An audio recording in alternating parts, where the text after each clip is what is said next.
नमस्कार GSG study point में आप सभी लोगों का स्वागत है। आज आप सब इस वीडियो में भारत का इतिहास और भारत के इतिहास से प्राचीन भारत पढ़ेंगे। प्राचीन भारत में ऋग्वेद, यजुर्वेद, सामवेद, अर्थवेद। तो आइए पहले देखते हैं जो है भारत का इतिहास। भारत के इतिहास में फर्स्ट क्वेश्चन, भारतीय उपमहाद्वीप को किस नाम से जाना जाता है? वन लाइनर क्वेश्चन आंसर है और ये किसी ना किसी एग्जाम में ज़रूर से ज़रूर आए हैं और उन्हीं क्वेश्चनों का एक कलेक्शन है। तो क्वेश्चन है भारतीय उपमहाद्वीप को किस नाम से जाना जाता है, तो सब लोग लगभग जान चुके होंगे। भारतवर्ष अर्थात भारत का देश। अगला क्वेश्चन होगा, भारत के निवासियों को क्या कहा जाता है? तो भारत के निवासियों को भारतीय अर्थात भारत के संतान कहा जाता है। यूनानी, अगला क्वेश्चन है, यूनानी भारत को किस नाम से पुकारते थे? तो यूनानी भारत को इंदे नाम से पुकारते थे। अगला क्वेश्चन, भारत की जनसंख्या निर्माण किन प्रमुख लोगों के मिश्रण से हुआ है?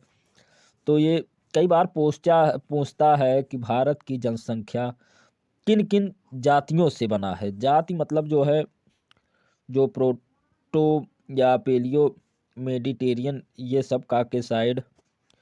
तो इसका आंसर होगा proto Australoid, paleo Mediterranean, Caucasoid, Negroid और मंगोलॉइड। अगला क्वेश्चन, अध्ययन की सुविधा के अनुसार भारतीय इतिहास को कितने भागों में बांटा गया है? तो सबको मालूम है कि भारतीय इतिहास 3 भागों में बटा है, प्राचीन भारत, मध्यकालीन भारत और आधुनिक भारत। अगला क्वेश्चन, सबसे पहले इतिहास को 3 भागों में बांटने का श्रेय किसे जाता है? तो जो श्रेय जाता है आंसर होगा जर्मन इतिहासकार क्रिस्टोफ सेलियरस को। आइए भारतीय प्राचीन भारत से कुछ क्वेश्चन देखते हैं। प्राचीन भारतीय इतिहास के विषय में जानकारी मुख्यतः के अनुसार स्रोतों से प्राप्त होती है। तो जानते ही हैं आप लोग धर्म, कर्म, 2 ऐतिहासिक ग्रंथ, विदेशियों का विवरण और पुरातत्व से संबंधित साक्ष्य से। अगला क्वेश्चन, भारत का सर्वप्रथम धर्म ग्रंथ है। तो भारत का सर्वप्रथम जो धर्म ग्रंथ है वो वेद हैं। अगला क्वेश्चन, वेद के संकलनकर्ता कौन है? तो वेद के संकलनकर्ता महर्षि कृष्ण द्वैपायन वेद व्यास जी हैं। अगला क्वेश्चन, वेद कितने हैं? तो आप सभी को मालूम होगा कि वेद 4 हैं। 4, ऋग्वेद, यजुर्वेद, सामवेद एवं अर्थवेद। अगला क्वेश्चन, ये क्वेश्चन कई बार पूछा गया है, चारों वेदों को किस नाम से जाना जाता है? तो चारों वेदों को संहिता नाम से जाना जाता है, संहिता। अगला क्वेश्चन, ये क्वेश्चन ऋग्वेद से है, मेरे चांद के कर्म बाकी ज्ञान के संग्रह को क्या कहा जाता है?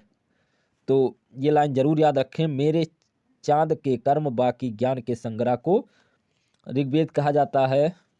अगला क्वेश्चन, ऋग्वेद में कुल कितने मंडल हैं? तो ऋग्वेद में कुल 10 मंडल हैं। अगला क्वेश्चन, ऋग्वेद में कुल सीटों की संख्या कितनी है?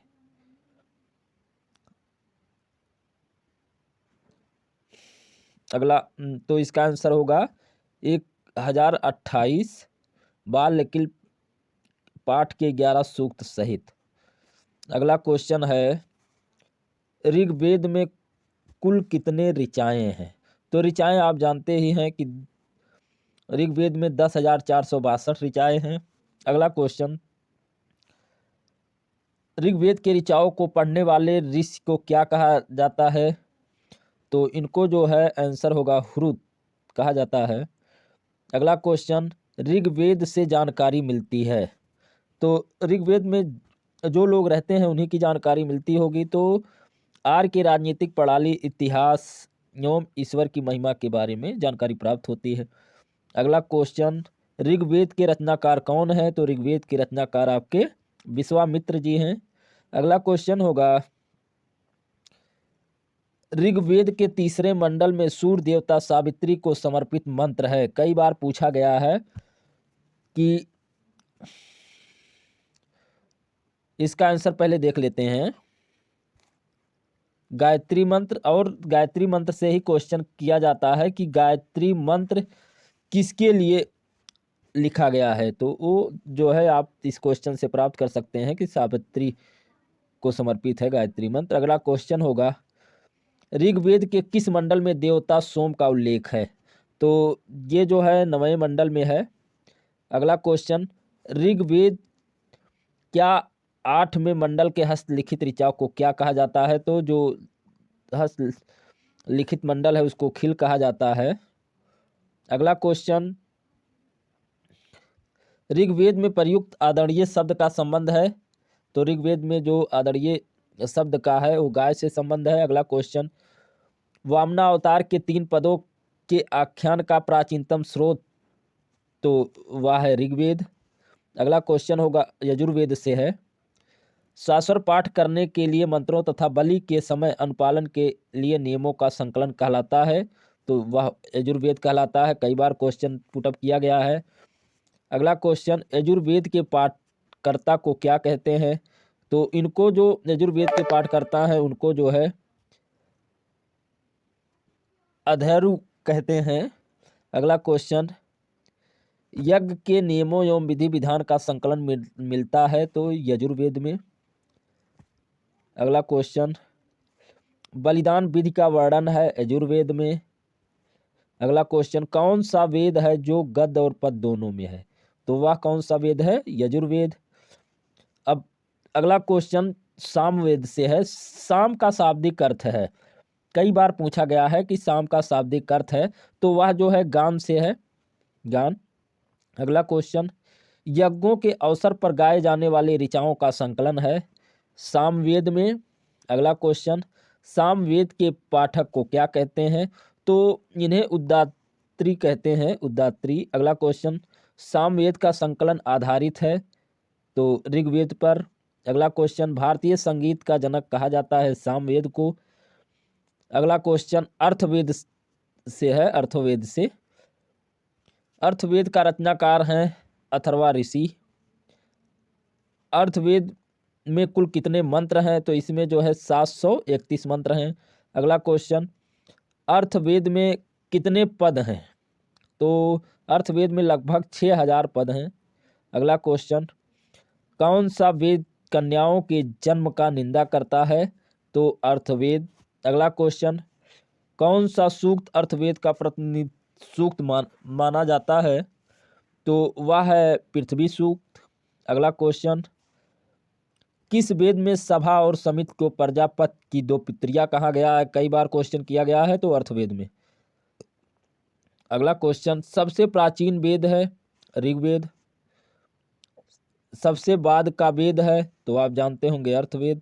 अगला क्वेश्चन, वेदों को भली भांति समझने के लिए किसकी रचना की गई है? तो आप जानते ही होंगे वेदों को भली भांति समझने के लिए 6 वेदांगों की रचना की गई है। ये हैं शिक्षा, ज्योतिष, कल्प, व्याकरण, निरुक्त तथा छंद। अगला क्वेश्चन है, भारतीय ऐतिहासिक कथाओं का सबसे अच्छा क्रमबद्ध वितरण मिलता है? तो इसका पुराणों में। अगला क्वेश्चन होगा, पुराणों के रचयिता कौन है?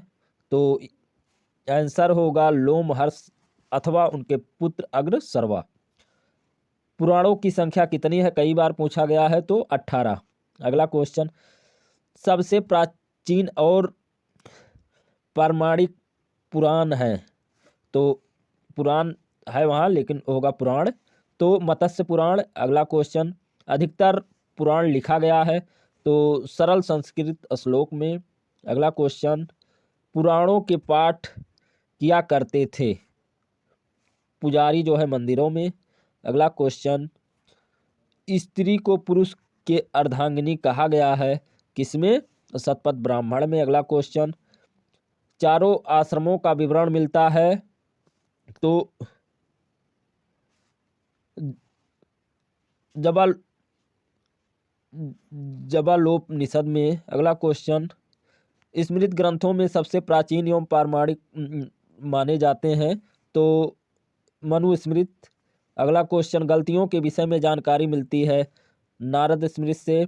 अगला क्वेश्चन, बुद्ध के पुनर्जन्म की कहानी वर्णित है तो जातक कथाओं में। अगला क्वेश्चन, हीनयान का प्रमुख ग्रंथ है कथा वस्तु। अगला क्वेश्चन, महात्मा बुद्ध के जीवन चरित्र का वर्णन है तो कथा वस्तु में। अगला क्वेश्चन, जैन साहित्य को कहा जाता है तो जैन साहित्य को आगम कहा जाता है। अगला क्वेश्चन, जैन धर्म का प्रारंभिक इतिहास ज्ञात होता है कल्पसूत्र से।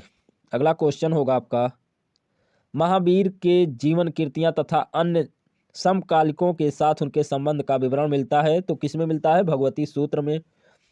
अगला क्वेश्चन, अर्थशास्त्र के लेखक कौन है?